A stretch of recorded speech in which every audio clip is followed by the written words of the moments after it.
Hey everybody! Today in this video I want to talk about John Coltrane's famous tune Giant Steps and give you a couple ideas about how to improvise over this tune. It's one of my favorite tunes to improvise over. The modulations come fast and furious, but there are only 3 tonal centers, and the way he wrote it, there are many ways to very smoothly improvise lines through these progressions. So not easy, but not as hard as many people think either. So we're going to approach it in a couple different ways, and hopefully you'll have the basis for putting together some great improvisations in the future. So let's talk about the chord progression first. There are 3 tonal centers: B major, G major, and E flat major. The first half of the tune, the first 8 bars, is where the really quick modulations take place.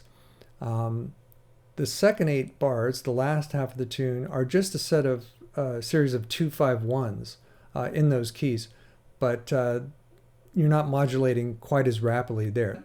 That is really not such a big problem if you have experience with improvisation in jazz. It's those first 8 bars that are tricky. So we're going to talk first about using major scales to navigate these different tonal centers, which is very thorough and useful and just a great study of the progression itself. And then secondly, we're going to talk about using pentatonic scales, which narrows down the number of notes you're responsible for and actually makes shifting between the tonal centers a little more convenient, especially on guitar, which is a very pentatonic scale friendly instrument. Okay, so let's talk about the scales. We have 3 major scales. We have B major, 5 sharps in that scale. We have G major, 1 sharp. And then we have E flat, 3 flats in E flat major.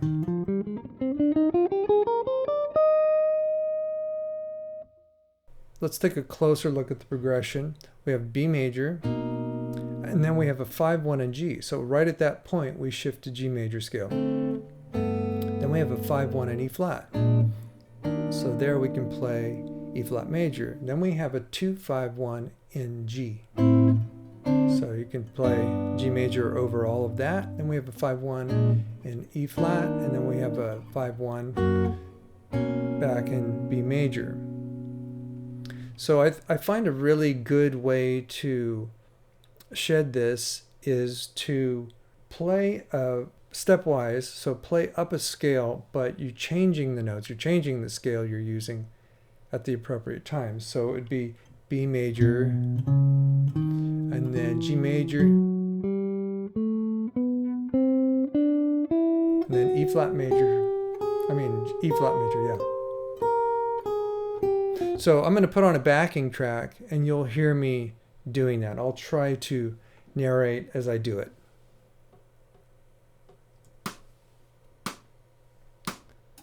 B major,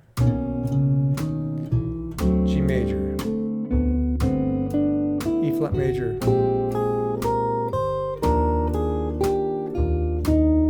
G major,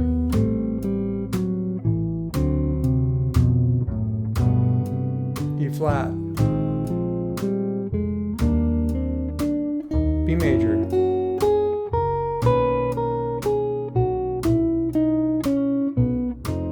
so you should try that. The way I did it, starting ascending would be great, then starting descending, then starting in the middle of your scale pattern. You get the idea. You just want to master the whole area, all the pathways within that area. I'm using kind of this 6th, 7th, 5th position on the guitar. I'm not jumping all over the place right now when I'm trying to fully explore all those scales in that position. So that's a really great exercise. You'll know your scales after you do that, and you'll know the progression, because you have to really time it right or it sounds terrible. Then you can discard the stepwise rule and just start moving around within these scales. So I'll try a little faster now. I'm still just going to think major scales, but I'm going to allow myself to leap intervallically. I might even fill in between scale degrees with a little chromatic scale or something like that. So I'll be a little looser with it, but still kind of thinking major scales. B major, G major, E flat, G major, E flat, B major,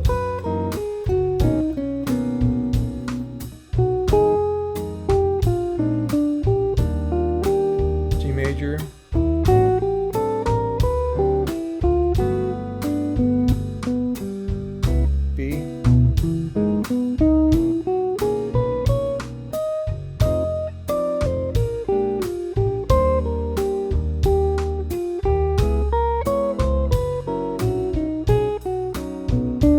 etc. You get the idea. It's a lot of fun, and if you've done your homework and really get those basic pathways scoped out at a slow tempo, then just start ramping it up, and you're going to find you have the tools you need, to make some really nice melodies. Okay, so now let's talk about the pentatonic scale approach.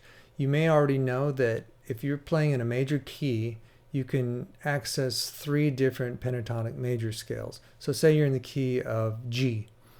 You can access from the 1, so G major pentatonic. You can access from the 4th scale degree, so that would be C major pentatonic. Or you can play D major pentatonic, which is from the 5, pentatonic major from the 5. So you always have those options depending on context. One might work a lot better than another, but technically those notes are all in the scale, so fair game. So what you can do on a tune like Giant Steps is take whichever pentatonic scale is convenient or nearby or flows smoothly, melodically from where you are coming. So let's try a couple examples. So for instance, and let's just focus on the first 8 bars. So remember, we have the key B, and then we shift to G, and then we shift to E flat. Okay, so let's just work on that part. So for the B, I'm going to play from the 1, B major pentatonic, and then on the G, for these 2 chords, I'm going to think D major pentatonic. And then when I move to the E flat, I'm going to play E flat pentatonic. So B, D, and now I shift to E flat major pentatonic. Let's hear that with the backing track.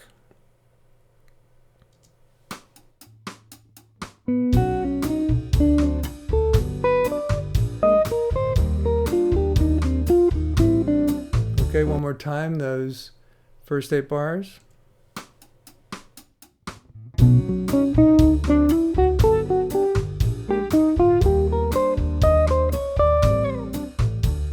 So that works really well. I started with B, and then here's D right here.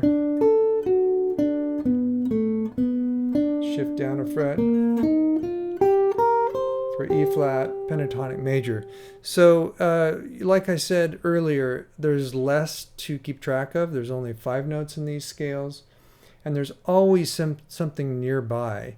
And if you practice these, really use your ear, you'll find something really nice and melodic, smooth to work through the modulation. So let's try another one. This time for the B, I'm going to go from the 5, so F sharp major pentatonic, or you can think of it as G flat major pentatonic. And then I'm going to go up a half step and use G for when I'm in the key of G. And then I'm going to use B flat major pentatonic for the E flat area. I'm sorry. Okay, so let's hear how that little plan works. F major pentatonic, G, B flat. Okay, let's try those 8 bars again.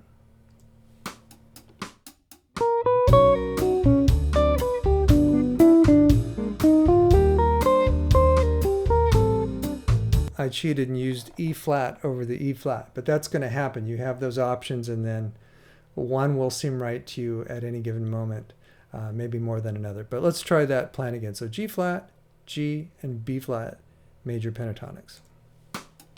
G flat, G,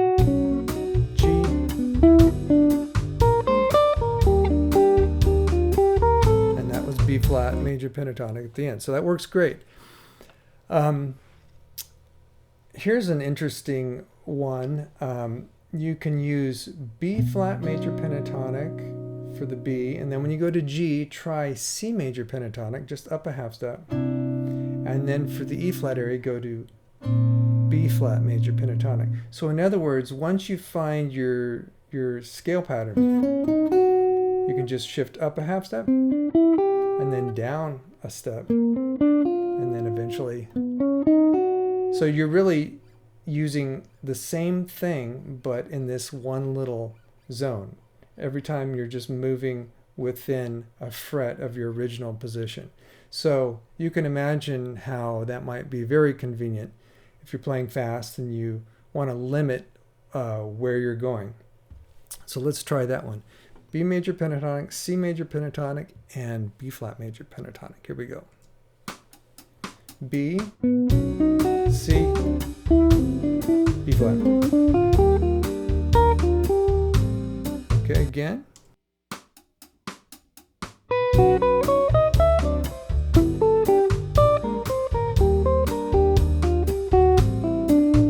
One more time.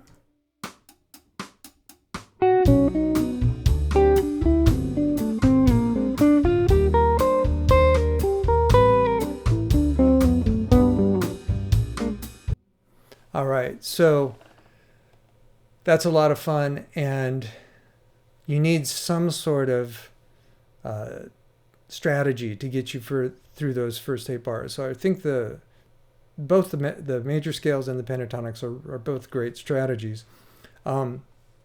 As you work through these scales, you're going to hopefully develop melodic ideas and turn these scales into phrases. I've been talking about scales and kind of doing exercises, and that's all great, but in the end you want your lines to be musical. You want to form phrases and not just a bunch of quote-unquote right notes. So you may develop consciously or unconsciously a little catalog of nice lines that work through those first 8 bars, and that's okay. Part of improvisation is falling back on certain patterns if they're right for that moment. And of course, part of improvisation is making it up, truly making it up on the spot. But I think what we talked about today will give you a good pathway to both those kind of modes of improvisation. All right, if you enjoyed this, please hit like and subscribe to my channel. I really hope it helps you out, and good luck. Happy practicing.